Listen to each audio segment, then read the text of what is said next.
Bonjour et bienvenue. Aujourd'hui, on va voir qu'est-ce qu'un texte documentaire. Un texte documentaire donne des informations et des explications.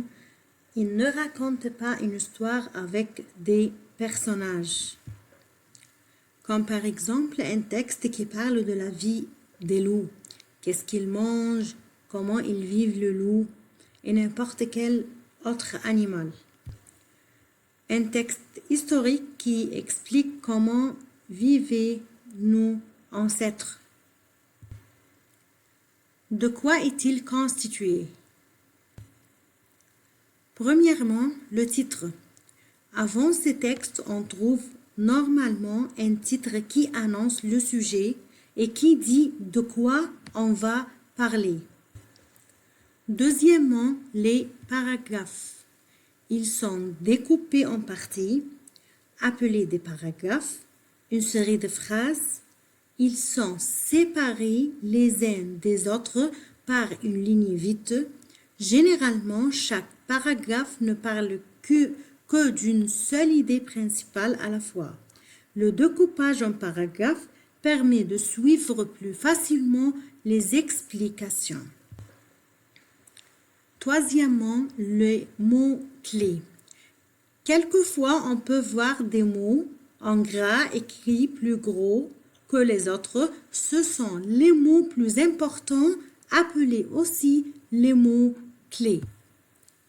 Quatrièmement, c'est les illustrations.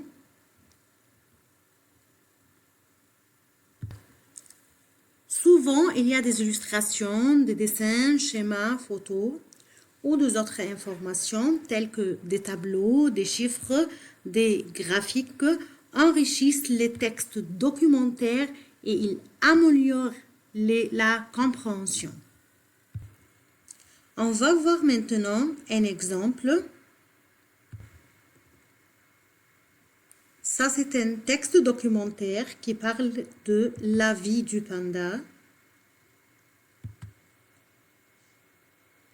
La vie du panda, ça c'est le titre ici.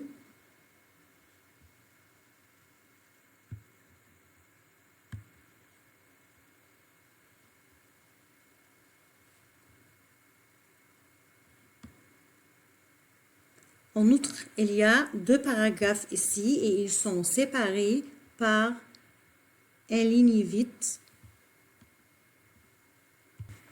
Et il y a des mots qui ont écrit en gras.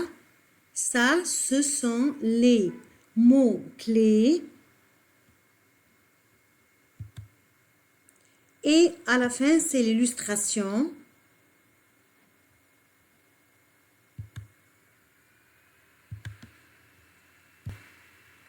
Alors, notre thème aujourd'hui, alors le texte qui est devant vous maintenant, ça c'est un texte informatif.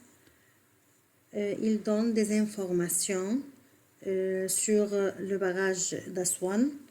Cet article est tiré du site d'internet qui se trouve en bas. L'article parle ou présente le barrage d'Aswan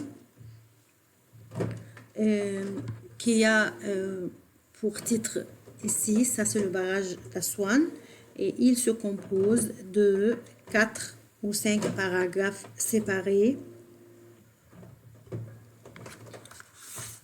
Le barrage d'Aswan, il se trouve en Égypte et il produit de l'électricité. La nécessité du barrage d'Aswan, c'est réguler le cours du Nil et pour sauver l'Égypte des inondations annuelles du Nil. La construction du barrage d'Aswan peut avoir des conséquences catastrophiques sur l'environnement. Et parmi ces conséquences, c'est les conséquences humaines. Et il y a les déplacements de population et leur effet sur les personnes âgées, le démontage et le remontage de temples antiques comme le temple de Abu Simbel. Merci pour votre attention.